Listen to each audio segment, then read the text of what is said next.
Hola queridos amigos de Contexto.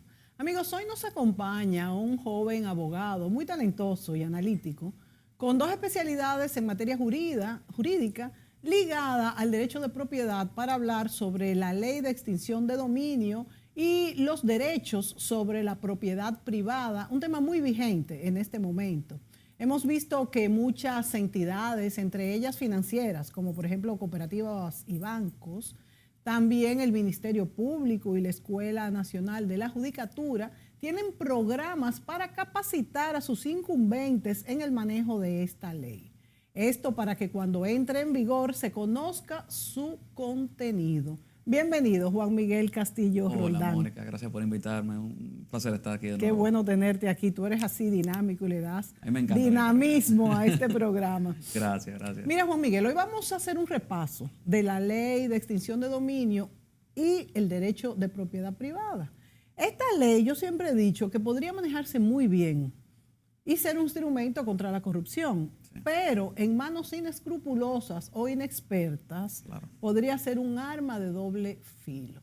Entonces yo quisiera que tú nos explicaras cuáles son esos desafíos, y también los precedentes de esta ley y el derecho de propiedad en materia de bienes inmuebles, ¿verdad?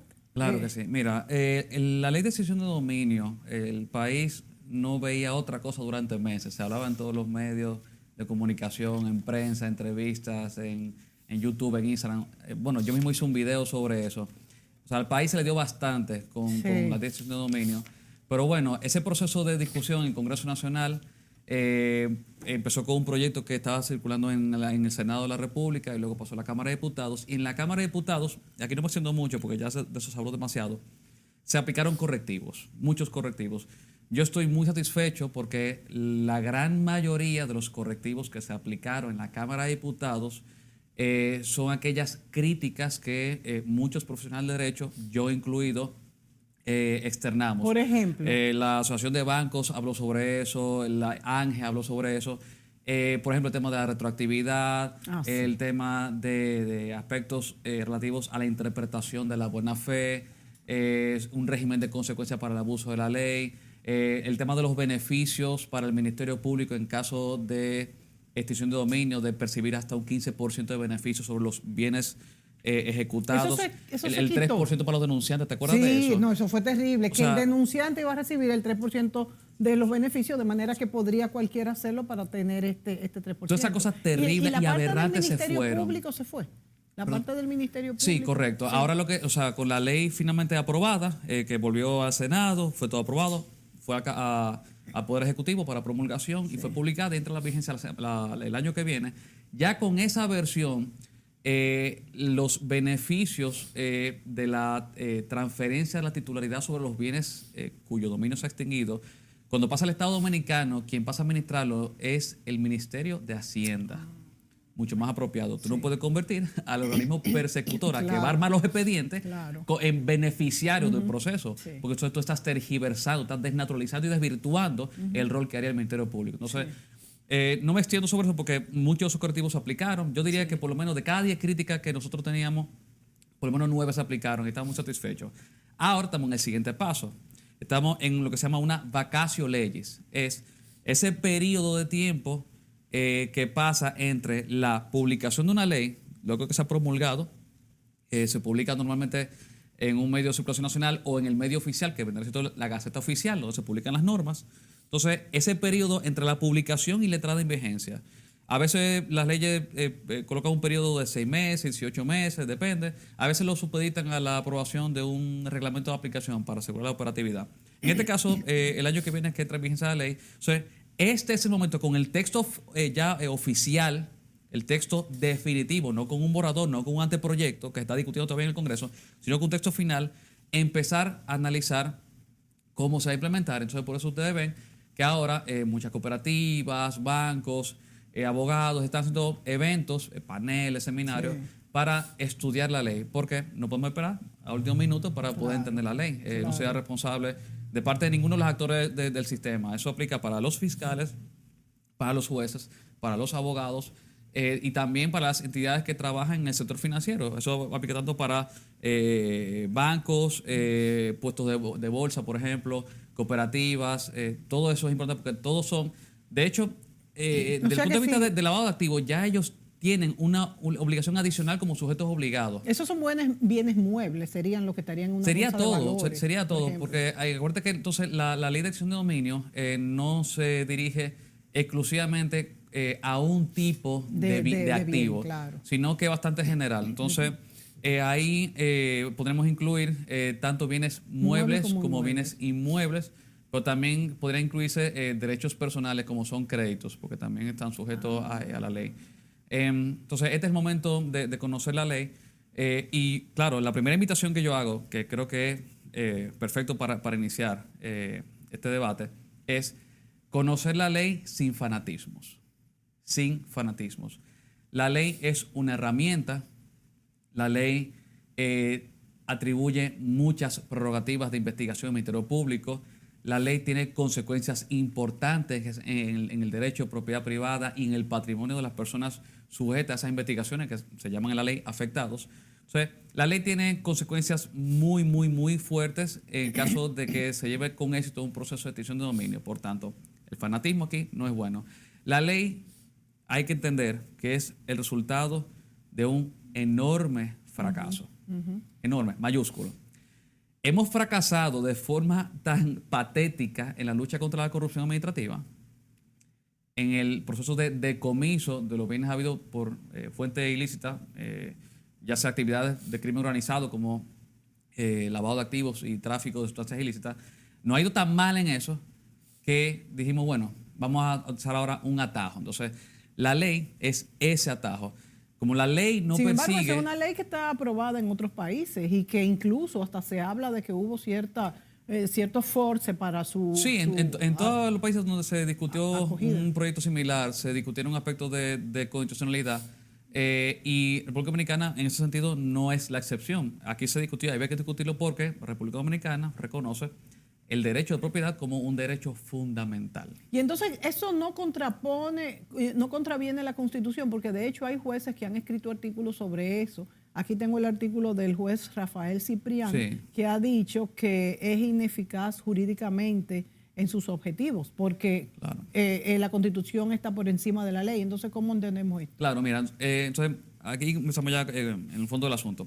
La ley tendría como objetivo, resumen rápido, producir la extinción, la desaparición del derecho de propiedad sobre uno o varios activos, propiedad de una persona, cuando su obtención sea de origen ilícito o destino ilícito.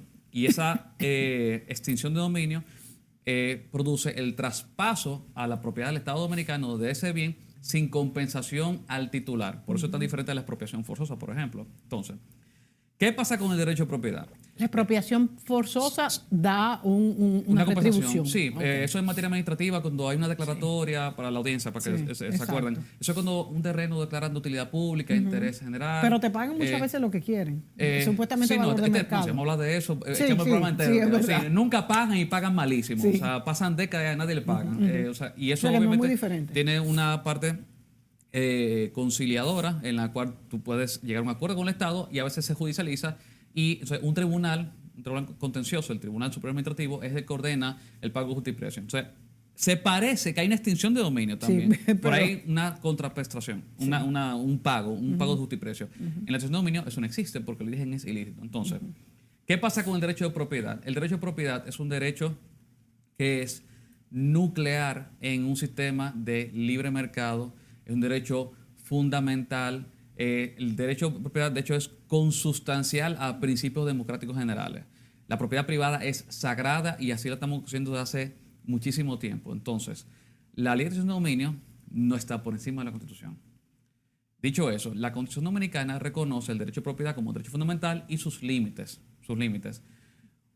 Una propiedad no puede ser confiscada por razones políticas y eso es un principio cardinal. Entonces, ¿eso se contrapone a la ley de extinción de dominio? No, porque la ley no habla de confiscación política, sino de pero extinción podría, si se abusa, exacto, sí, perfectamente, un abuso. se presta a abuso perfectamente. Sí. Entonces, La Constitución establece el derecho a propiedad que puede ser extinguido por vía de una confiscación y decomiso o también por vía de los procesos de extinción de dominio. Ahí es donde se menciona. Entonces, el origen para el derecho dominicano de la ley de extinción de dominio es esa parte del artículo de la Constitución que menciona que ahí es que aparece el término. Obviamente, los otros referentes son la ley modelo de Naciones Unidas contra la droga, que tiene una ley modelo para eso. Los otros referentes de otros países de Latinoamérica, o sea, esos son los referentes. Pero el derecho dominicano puro y duro, donde se menciona, es en la Constitución. Entonces, ¿Cómo que dice ese pedacito? bueno, la cita textual no Sí, la tengo a mano. pero ese es lo que Sí, exacto. contraviene. Entonces, los jueces que vayan a conocer de esos procedimientos y los fiscales que vayan a hacer investigaciones para conducir a esa fase judicial deben tener en cuenta que la propiedad legítima está protegida, garantizada por la Constitución. Entonces, ¿cuáles son básicamente cuál es ese marco jurídico de protección de la propiedad? Primero, la Constitución. Segundo, el Código Civil. El Código Civil, señores, porque usted tenga una idea, establece desde el primer Código Civil napoleónico de principios del siglo XIX el derecho de propiedad como el derecho de uso y disfrute de las cosas, siempre y cuando no se haga de ellas un uso prohibido por la ley. Y eso tiene 200 años siendo así. Entonces, el otro marco, que tenemos Código Civil, con marco general civil, el constitucional, el otro marco es el marco también constitucional, pero jurisprudencial. Y es que República Dominicana tiene sentencias que han sido evacuadas por la Suprema Corte de Justicia y por el Tribunal Constitucional que tratan sobre el derecho de propiedad. Y particularmente el Tribunal Constitucional, de esas dos altas cortes que yo he mencionado, tiene desde el año 2012 hasta el año 2018 al menos, que valga la pena citarse, obviamente, seguramente son mucho más, 3 sentencias importantísimas en materia de protección del derecho de propiedad. Esas sentencias que ha dictado el Tribunal Constitucional sobre derecho de propiedad tienen valor vinculante, son precedentes vinculantes a todos los poderes públicos, lo que significa que la aplicación de la ley no puede contravenir esos precedentes. El caso de algunas consideraciones, motivaciones de esa sentencia, hablan del derecho de propiedad como un derecho sagrado y casi absoluto. Los límites uno de los límites del derecho de propiedad vendría siendo lo que se llama la función social. La función social significa que es ese límite de convivencia pacífica en sociedad que circunscribe el uso de la propiedad. Yo no puedo hacer uso de mi propiedad privada para hacer daño a los demás, para cometer actos ilícitos, para ocultar bienes de origen ilícito. Eso es un límite normal. Obviamente el otro límite de la función social vendría siendo, por ejemplo, el interés general, que, como en el caso de la expropiación, sí, que básicamente son intereses, lo que llaman intereses supraindividuales. Se encuentran por encima de los intereses particulares de individuos porque benefician a la colectividad. O sea, esos precedentes deben ser tomados en cuenta. Están claras estas excepciones, vamos a decir, que no se vaya a confundir con lo que sería un mal manejo de la ley de extinción de dominio. Mira, no hay riesgo ahí. Yo entiendo que pueden haber riesgos y por eso yo critiqué tanto la ley, pero con el texto finalmente aprobado hay una ventaja, hay una parte del texto que puede tener un carácter disuasivo, y es que, Mónica, cuando una persona es sujeta a una investigación de forma arbitraria, a ti te arma un expediente, como dicen, y tú percibes un daño moral, naturalmente, y material, porque tú tienes que pagar abogado, tienes que defenderte, tienes que gastar en honorario. O sea, normalmente las vías que uno puede ejercer para responder civilmente a ese ejercicio abusivo del derecho es puramente civil y reconvencional. Es decir, tú puedes quizá demandar civilmente por responsabilidad civil a la persona que ha abusado de un derecho. Entonces, para eso tenemos figuras de derecho común como el abuso del derecho, la litigación temeraria, etc. Pero régimen per se de consecuencias es rarísimo. En República Dominicana no hay una gran cultura de demandas reconvencionales. De hecho, las demandas reconvencionales, o como llaman en lenguaje común, contrademanda, tienen poquísimo éxito. Sí, poquísimo éxito. O sea, tú demandar convencionalmente es un tiro al aire que tú sabes que no va a llegar muy lejos. Y muchas veces las demandas convencionales, cuando se ejercen de forma incidental, o sea, en el marco de un proceso, lo que hace quizás es atenuar el nivel de responsabilidad tuyo. O sea, generalmente para eso es que la hacen. Para eso muchas veces que la hacen. Entonces, es limitadísimo. ¿Qué pasa? La ley finalmente, cuando es aprobada, hay una parte del texto que establece las sanciones. Establece un régimen, lo que sería un régimen represivo para el abuso de las disposiciones de la ley. Lo cual significa que tú, si vas a ejercer una acción contra una persona que ha abusado de la ley, llámese fiscal o llámese un denunciante, ya tú no dependes exclusivamente de una acción civil de naturaleza reconvencional. Ya hay una connotación represiva, es que ya es un delito. Pero O sea, hay que abusa de la ley. al que abusa de la ley. O sea, eso es una ganancia entonces que se tuvo Eso una precaución. sí, por lo menos un carácter disuasivo, por lo menos, porque ya quien va a abusar de la ley ya no se va a escudar detrás de el disfuncionamiento generalizado de las demandas reconvencionales. Ahora es que puede tener una investigación porque se trata de un delito. Entonces, eso es quizás una ventaja. Por supuesto, yo con este tema de la entrada en vigencia de la ley, como hay tantos eventos que se están celebrando, hay gente que está participando, yo le digo a las personas, señores, el momento en el que estamos ahora es de leer la ley, interiorizarla y prepararnos para cuando se vaya a aplicar. Pero hasta que no llegue el momento de la aplicación, que salgan las primeras, que inicien las primeras investigaciones, Es que vamos a saber cómo las funciona. primeras medidas cautelares y los primeros procesos que lleven a una sentencia, no vamos a saber. No hay forma. O sea, de hecho, ya ahora mismo hay personas que yo creo que no es muy honesto de parte de ellos, que están haciendo diplomados y cursos de procedimiento de extinción de dominio. Ahora mismo aquí no puede haber nadie experto en extinción de dominio porque todos, en el momento que leemos la ley, estamos básicamente al mismo nivel. Quizás los penalistas tienen una ventaja porque han conocido los procesos de confiscación y decomiso, que también es materia penal. Sí, indudablemente. Pero ni siquiera los abogados que saben de expropiación forzosa pueden hablar de eso porque es un tema muy distinto, eso es derecho administrativo. Entonces, lo que se está viendo ahora es puramente texto, porque los procedimientos todavía no se han llevado a cabo. Entonces, esas personas que están ahora en un proceso de impartir formación, obviamente yo les aconsejaría que evalúen el momento histórico en el que se encuentra, la forma en la que enseñen ese contenido de esa ley a los jueces que van a aplicarla mañana, a los fiscales que van a investigar mañana, debe ser de forma objetiva y con una visión constitucional. Recuérdense que en la Constitución, siendo la ley de leyes, la norma superior, El marco. todo juez es básicamente un juez constitucional. Todo juez. O sea, el juez del Tribunal Constitucional no es el único que va a evaluar la constitucionalidad de las leyes. Es que cada juez que vaya a ser apoderado tiene que ser un garante activo de la Constitución. Entonces, en ese tipo de cuestiones van a entrar discusiones como la propiedad inmobiliaria. ¿Por qué hacemos un énfasis en eso con artículos como el escrito por el magistrado Ciprián? Rafael Ciprián. Porque la propiedad inmobiliaria titulada goza una protección especial y reforzada por parte de la Constitución y por parte de la ley 10805, que es la ley de registro inmobiliario. Él dice que se omitió la derogación de ciertos artículos de la ley y que eso invalida. Él dice aquí en el artículo, que lo tengo aquí abierto, dice que ese error invalida para lograr sus propósitos. Sí, porque mira, voy a hacer una comparación con derecho administrativo. Hay procesos administrativos que cuando se llevan a cabo ignoran una realidad, y es que cuando tienes un acto administrativo irregular o que lesiona derechos y que ocasiona el inicio de un procedimiento, por ejemplo, si el acto administrativo no es destruido, no es anulado, ya sea por una decisión administrativa o una decisión judicial, sigue vigente. O sea, como el acto administrativo es ejecutorio, los efectos jurídicos siguen existiendo mientras no se destruye el acto. O sea, ¿cómo se destruye el acto administrativo? Bueno, pues se hace con un recurso administrativo, como un recurso de consideración o jerárquico, o un proceso contencioso administrativo. Entonces, yo haría el paralelismo con el caso de la materia inmobiliaria de la siguiente forma.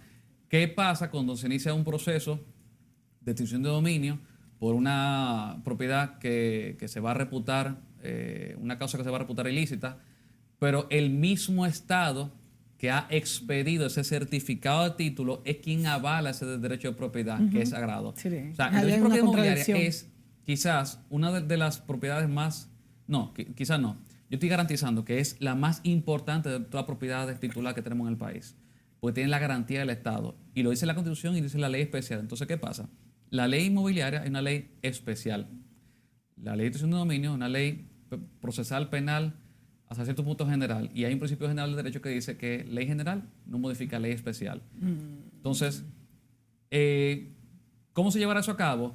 Mira, habría que ver si el juez de extinción de dominio tendría quizá poderes para ordenar quizá la cancelación de un título, pero sería discutible porque solamente un juez inmobiliario tiene esa atribución. O sea, tú no puedes tener un juez penal usurpando funciones que han sido expresamente atribuidas por la ley a jueces de materias especiales. Entonces, es una discusión abierta. Yo no estoy dando la solución, porque obviamente eso es una discusión muy compleja de derecho procesal penal y de derecho inmobiliario sobre cuáles van a ser los límites de las atribuciones del juez penal. Pero la discusión definitivamente es importante. Ahora, Juan Miguel, yo me pregunto, en las dos direcciones que esta ley nos preocupa, primero, que si es así y una persona que se le comprueba un abuso de poder, una corrupción en cuanto a cómo obtuvo sus bienes, no se le va a poder hacer una extinción de dominio de una propiedad tal inmobiliaria que fue fruto, qué sé yo, de tráfico de drogas, por ejemplo. Por un lado. Y por el otro lado, que una persona que ha tenido sus bienes de una forma legal, de una forma natural, pero que quizás no tiene todas las pruebas de cómo consiguió ese dinero, porque quizás esos son propiedades de hace muchos años, sí pudiera verse en peligro. O sea que tenemos las dos opciones, que ambas son malas. Vámonos a la pausa y cuando volvamos hablamos entonces de cómo posiblemente se solucionará esto. Volvemos de inmediato.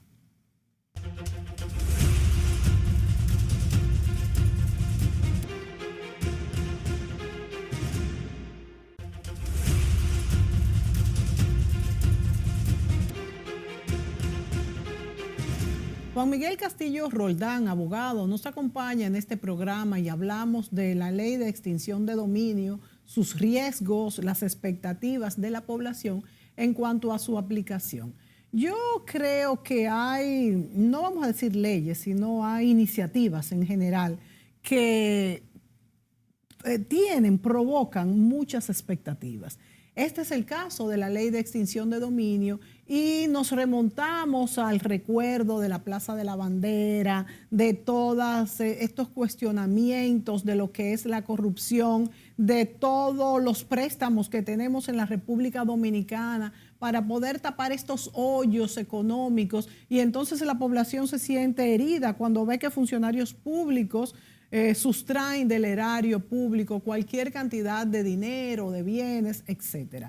Sin embargo, hay que tener cuidado porque no siempre las leyes se aplican de una manera buena, de una manera eficiente. Entonces, esta es una ley que el espíritu ciudadano ha exigido, porque de hecho hay muchos que lo han exigido, para estos políticos corruptos que se llevan lo que es el erario nacional. Pero ¿hasta dónde podemos separar estas dos direcciones, vamos a decir? Mira, si la ley logra su cometido, y yo espero que así sea, porque yo en mucha crítica, yo lo que quisiera de corazón es equivocarme. Si logra su cometido, va a tener un impacto en la transparencia de la administración pública. Porque va a tener un impacto disuasivo. Ya una persona que tenga un comportamiento deshonesto y desleal en la administración pública, distrayendo fondos del Estado, obviamente si contaba con la disfuncionalidad del sistema de justicia, con la impunidad para salirse con la suya, sabe que los procesos penales posiblemente no van a tener éxito, como la historia lo está demostrando semana tras semana, con cada decisión judicial nueva que absuelve y exonera de responsabilidad a los imputados. Si contaba con eso, porque la justicia penal, ya sea que el Ministerio Público no logra demostrar el delito, o sea cual sea la razón de materia en tema judicial, si contaba con eso, ahora tiene una preocupación adicional y es, bueno, ya en un proceso de extinción de dominio, el Ministerio Público no tendrá la obligación y el deber de destruir la inocencia, porque toda la obtención de la prueba va dirigida a producir la atención sobre el bien por una causa ilícita, pero no tiene que necesariamente demostrar la culpabilidad del imputado. Entonces, eso es una ventaja, es una, digamos, una herramienta que se presta a abuso, pero es una herramienta que si se usa contra las personas que son verdaderos delincuentes en la administración pública, se podría tener un gran efecto. Yo espero que así sea. Ahora, vamos a moderar las expectativas, por Dios. O sea, aquí ni la migración ilegal se acabó con la ley de migración, ni con el reglamento de aplicación. Aquí la trata y el tráfico no se acabó con la ley 13703 sobre trata y tráfico. Aquí muchos problemas no se han solucionado de forma milagrosa con una ley especial. Aquí la violencia doméstica tampoco se ha solucionado y nosotros recogimos eso en la ley 2497, en el año 1997, los delitos de violencia doméstica, y se acabó eso. Entonces, no hay una solución divina, no hay un santo grial legislativo, porque si lo entendemos así, entonces eso es como echarle la culpa a la fiebre a la sábana. Los problemas están en otra parte. Si aquí de hecho funcionara todos los sistemas de control administrativo y financiero en el Estado, aquí no hubiera corrupción. ¿Y la Cámara de Cuentas? ¿Y la Contraloría General de la República? O sea, no existe eso. Entonces, vamos a ser sinceros. Aquí tenemos aparatos constitucionales suficientes, extraestatales, con muchísimos poderes para garantizar transparencia. Una Dirección General de Contrataciones Públicas, una Dirección de Ética y Transparencia. O sea, ¿tú entiendes dónde yo voy, mi razonamiento? Claro. O sea, ¿tenemos herramientas? Sí, tenemos un código penal y el decomiso siempre ha existido. Entonces, si ustedes creen que la ley de extinción de dominio va a arreglar todo de un día para otro, piensen de nuevo. Idealmente sí, porque yo me quiero equivocar. Claro, pero también puede ser que el día de mañana esos procedimientos de extinción de dominio se utilicen especialmente contra exfuncionarios cuando haya un riesgo de cambio de gobierno cada 4 años. Y eso no se hizo lo suficiente, porque sabemos de lo que son capaces los políticos en este país. Porque cada vez que un gobierno llega y nombra a su ministerio público, su procurador, entonces ustedes van a ver contra quién son las investigaciones. Y dependiendo de quién está en el aparato de justicia, quién preside la Suprema. Entonces, yo no entiendo nada que es un secreto. Pasa siempre. Tiene años pasando. Entonces, idealmente, la ley de extinción de dominio puede crear un efecto disuasivo y eso es lo que yo espero. Ahora, desde el punto de vista estrictamente jurídico y procesal, hay que analizarla detenidamente. Yo di una conferencia hace poco en la vez que te comentaba y, por ejemplo, el tema que yo toqué ahí es un tema que amerita análisis y que lo van a tener que tomar en cuenta los investigadores. Y es, por ejemplo, todo un ejemplo rápido, el régimen de titularidad de los bienes. Porque en algunos casos es fácil identificar el titular de un bien y en otros casos no tanto. Si tú tienes un vehículo de motor, tiene una matrícula que atribuye titularidad al que figura ahí. Si tú tienes un bien inmueble, pues el que figura en el certificado de título, o una cuenta bancaria también, el que es el propietario de la cuenta en tal banco. Pero obviamente hay bienes que no tienen título y a veces por un tema puramente irregular, digamos que hay un proceso judicial de partición que no se ha culminado, partición sucesoral, partición conyugal. Y quizás no han sido emitidos los títulos, o se ha perdido el título y no se ha completado el proceso por pérdida, porque hay un proceso que se lleva a cabo para eso. O sea, hay tantas variables y cosas, bienes muebles también, que responden a principios generales de titularidad de los bienes muebles. ¿Qué pasa, por ejemplo? Piensa, por ejemplo, en una colección de relojes de una marca carísima. Cada reloj vale $500,000. O sea, eso no tiene un nombre encima. ¿Tú entiendes? Entonces, hay reglas. Eso es un ejemplo que estoy poniendo, pero hay muchos más, de cuáles son las reglas que se van a implementar, por ejemplo, para identificar el legítimo titular. Por ejemplo, en el caso del reloj, voy a poner un ejemplo rapidísimo, hay una regla general que establece que en materia de muebles, el reloj es un mueble, la posesión vale título. Si yo lo tengo encima, se presume mío. Como yo presumo mío este saco, esta camisa, o mi celular, o mi cartera. Entonces, claro, el problema de ese tipo de presunción de la titularidad sobre las cosas es que lo que llamamos en derecho una presunción juris tantum. ¿Por qué se llama así? Porque es una presunción que puede ser destruida, admite prueba en contrario, diferente a las presunciones jure et de jure, que para poder invalidarse, para poder destruirse o anularse, se requiere un procedimiento especial. Por ejemplo, un certificado de título. Para yo decir que ese título es de fulano y no de fulano, hay que destruir el certificado. O sea, hay un proceso judicial para eso. Porque ese documento se presume válido, ejecutor y es un título avalado Pero por el Estado. cuando es inmueble.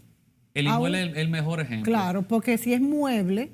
Y pasa con los vehículos de motor también. ¿Con? Con el vehículo de motor. Ah, sí, también. Sí. Claro, por la matrícula. O sea, eso es importante. Y yo voy a poner un ejemplo rapidito porque todo el mundo lo ve en las redes. ¿Tú recuerdas hace pocas semanas el caso de la señora en el aeropuerto Sí, con la maleta de droga? por Dios. Ok.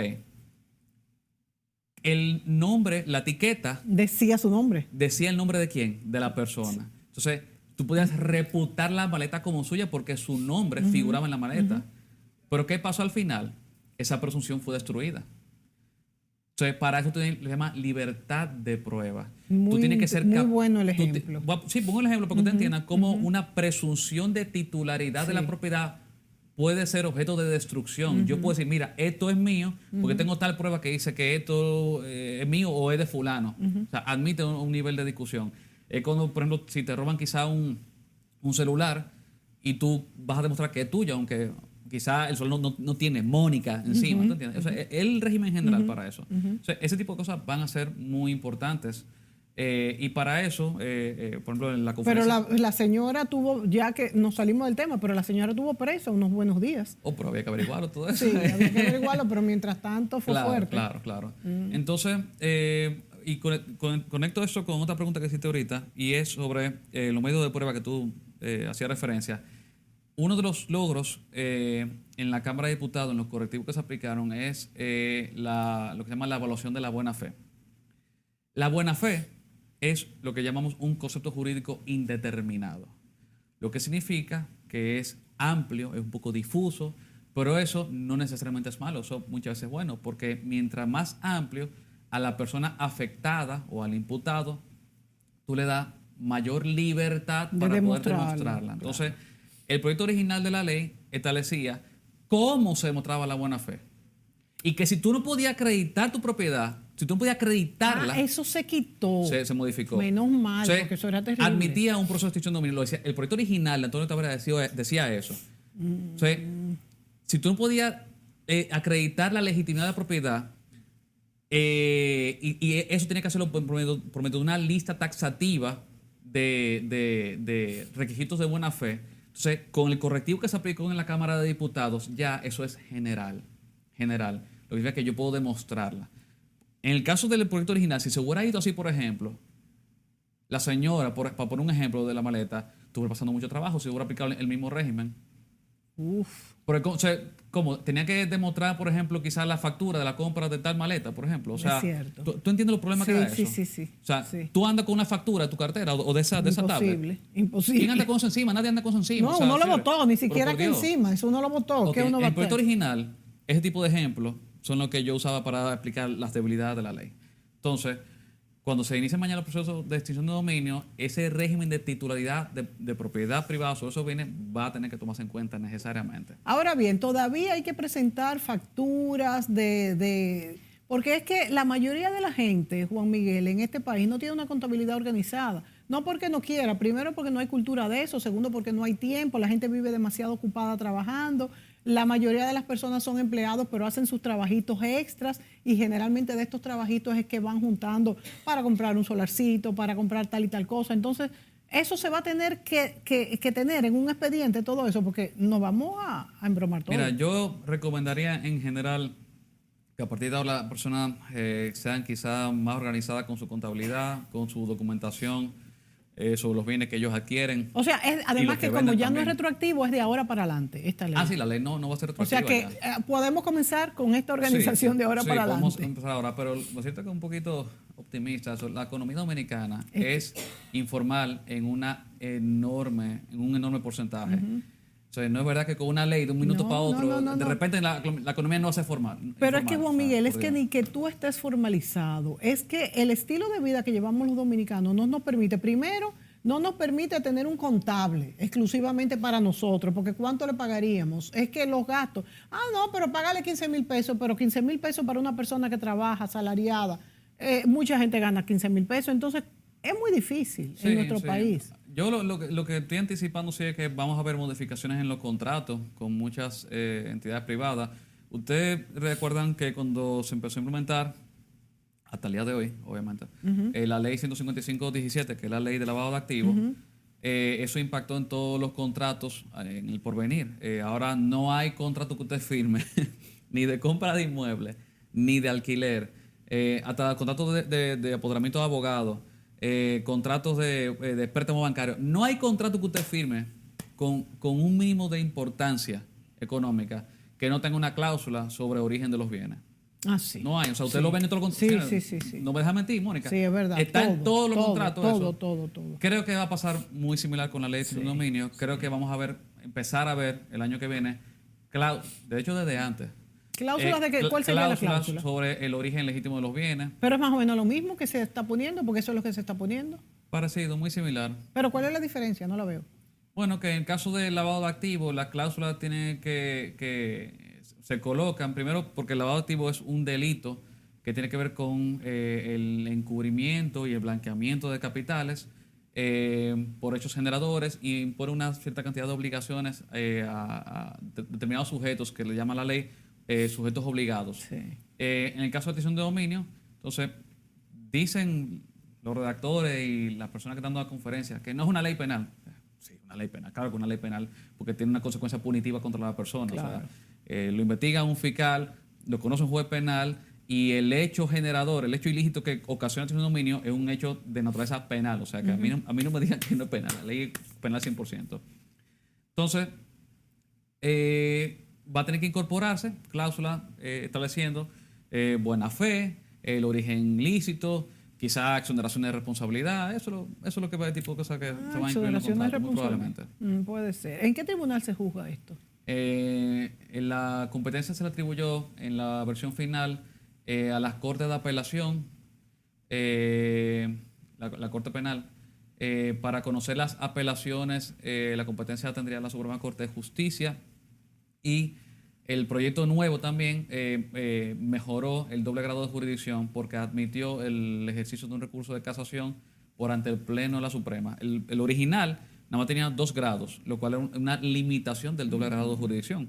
Y eso es muy delicado porque eso implica tú restarle la cantidad de recursos que puede ejercer el afectado. O sea, no, son 3 ya.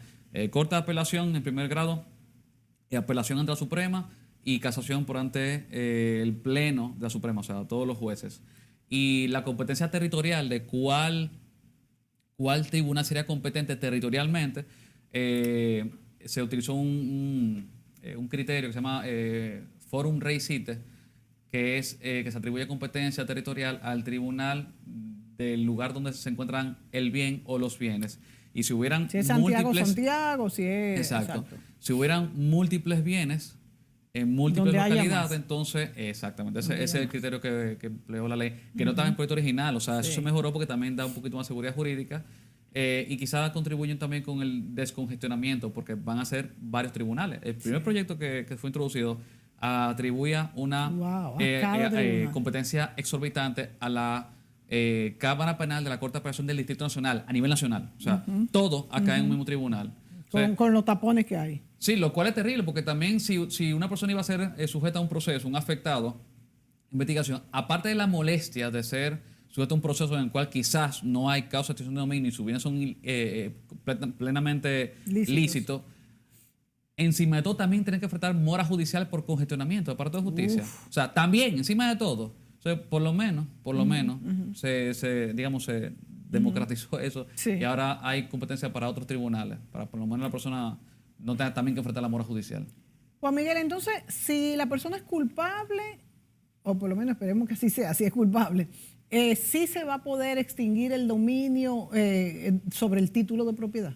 Sí, claro que sí. Y entiendo sobre todo que la figura de la ley de extinción de dominio tampoco va a aniquilar el decomiso. El decomiso sigue existiendo. O sea que aquellas personas que se encuentren en un proceso hasta el día de hoy, un proceso de investigación de naturaleza penal, todavía pueden ser sujetas a un proceso de decomiso perfectamente. O sea, no es que los corruptos que van a ser sometidos, que están siendo sometidos y que seguirán siendo sometidos hasta la entrada en vigencia de la ley, Sí. que no se puede aplicar contra ellos la extinción de dominio. Bueno, la exacto. extinción de dominio no, Sí, pero el decomiso pero sí. Porque, que ya está, que es una porque se ha ley. vendido la idea de que no se puede extinguir el dominio contra los corruptos de las administraciones pasadas. Claro que sí, le han dicho eso como una forma de defender la ley de forma inescrupulosa, pero sí, se pueden decomisar. Lo que pasa es que el decomiso, por alguna razón, no ha sido eficiente. Y yo vi algunas estadísticas de otros países en comparación que dicen que se estima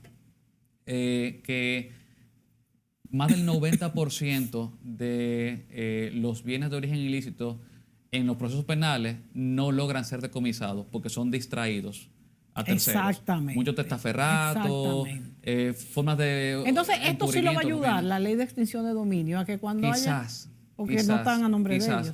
Para lo que yo quisiera que realmente se aplicara, y por eso me esforcé tanto en los medios de comunicación, es contra personas que cometen delitos contra la administración pública, contra los fondos públicos, funcionarios, exfuncionarios y contra crimen organizado, especialmente tráfico de sustancias ilícitas.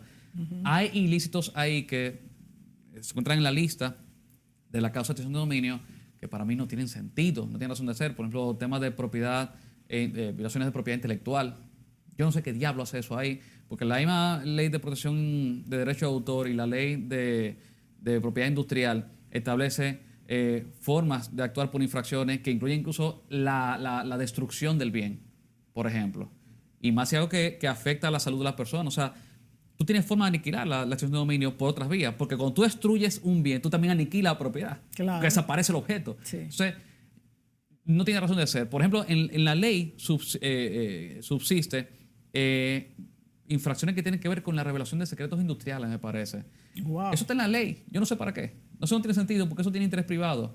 Pero se dejó. No, eso sería, bueno, caso de una explicación mucho más eso no amplia. tiene razón de ser. Y eso quedó ahí porque hicieron casi un copy-paste porque no lo entiendo. de los hechos generadores que están en la lista de la ley de lavado de activos. Por eso quedó eso ahí, porque hicieron un copy-paste. Eso no debería estar ahí, francamente. Vamos a la pausa. Volvemos de inmediato.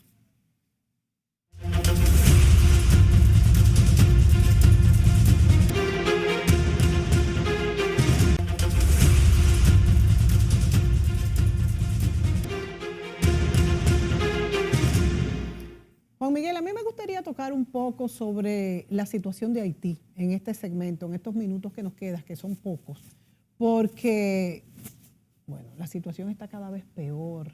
¿Cómo ves tú? Yo no veo la solución clara, no veo tampoco, muchos dicen que no hay que pedir ayuda internacional, pero es que yo no veo cómo esto se solucionará. Otra cosa es, y es un punto que me interesa que tú lo debatas, hay un grupo de empresarios haitianos que han hecho una acusación a los organismos internacionales sobre de que ellos están atentando y manteniendo un estado de pobreza en Haití porque tienen intereses allá. ¿A qué es que se refieren esta gente? Mira, la situación de Haití se ha vuelto inviable. Eso está al borde. Bueno, tiene estallidos sociales permanentemente, pero el colapso ya en la forma más catastrófica está a la vuelta de la esquina. En el caso de República Dominicana, nuestras preocupaciones desde el punto de vista estrictamente jurídico y de política pública, yo diría que se encuentran en la aplicación de ciertas herramientas que se han discutido en los tribunales, como el caso del famoso plan de contingencia.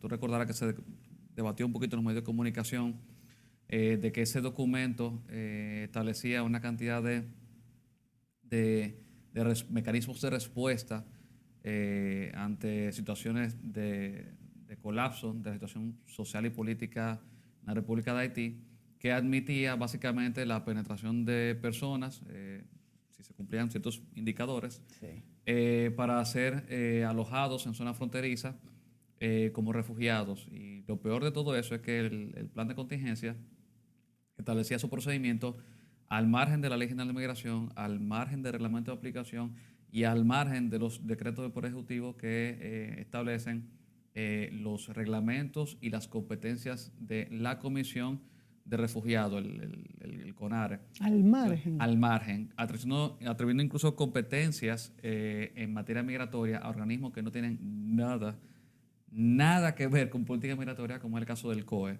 No sé. Ese documento se atacó judicialmente, se interpuso una medida cautelar que fue rechazada por un tema de que, bueno, no había urgencia quizás, pero tengo entendido, y eso quizás es una primicia, que el fondo del asunto, si mal recuerdo, fue un recurso contencioso administrativo que se interpuso para anular el documento, que el Tribunal Supremo Administrativo está haciendo las notificaciones vía secretaría de las réplicas de la Procuraduría Administrativa sobre el caso. O sea que quizás haya sentencia sobre eso, que tiene que ver con la posible anulación de ese documento. ¿Por qué eso es importante? Porque los indicadores que aparecen en ese documento son exactamente lo que estaba ocurriendo. Básicamente una situación de inestabilidad extrema. Claro. Entonces, Claro. República Dominicana tiene como mecanismo de respuesta a nivel puramente normativo su de migración, su reglamento y las normativas de protección de refugiados. Pero lo cierto es que la causa incluso de concesión de un estatus de refugiado es una causa muy específica. Eso tiene su propia convención internacional, su protocolo y una situación de excepción que aplica para aquellas personas que están siendo perseguidas por razones políticas y que su vida está en peligro. Sí. La situación de pobreza extrema y de inestabilidad política que amenaza la vida de todas las personas no es una causa típica de concesión de refugiados, porque si a eso vamos, prácticamente la población completa haitiana debería mudarse aquí como refugiados. Por eso te digo. O sea, el criterio no puede ser ese, porque si es igual con el caso de Europa y países de Medio Oriente y africanos. O sea, si a eso vamos, todos esos países deberían mudarse en Europa. O sea, si a eso vamos como refugiados. Entonces, nosotros tenemos que naturalmente aplicar los controles más importantes, que son control fronterizo en los puntos de entrada.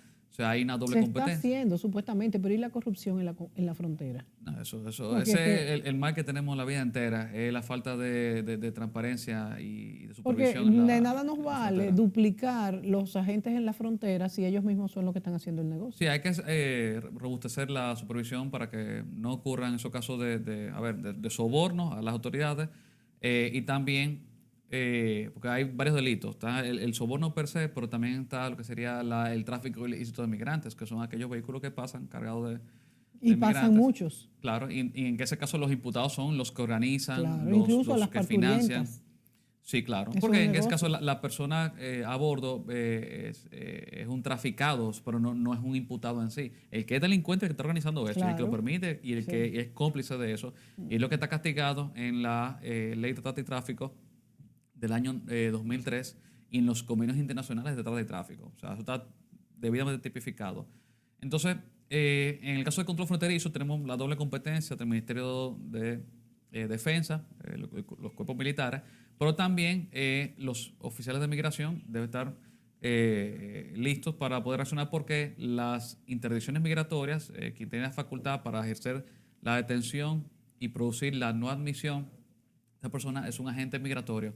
Y eso es importante que se haga en la frontera, Mónica, porque me parece haberlo dicho que se haga en el programa, que hay diferencias entre las distintas formas de expatriación del territorio. No le dimos una deportación, una expulsión, una no admisión. Claro. La no admisión debería ser la que se ejerza en el punto de entrada, porque es la que legalmente no admite un recurso y la que es más fácil y te permite la devolución al país de origen de forma inmediata. O sea, tú no requieres una detención para hacer la no admisión. Tú cancelas el derecho de todos los países. De todos los países soberanos. Claro. Entonces, obviamente eso es el control en frontera y también se requiere un control a nivel general en el territorio. Y he visto algunos videos de incluso inspecciones que se han hecho de oficiales de migración a bordo de transporte, de medios de transporte en el territorio. Sí.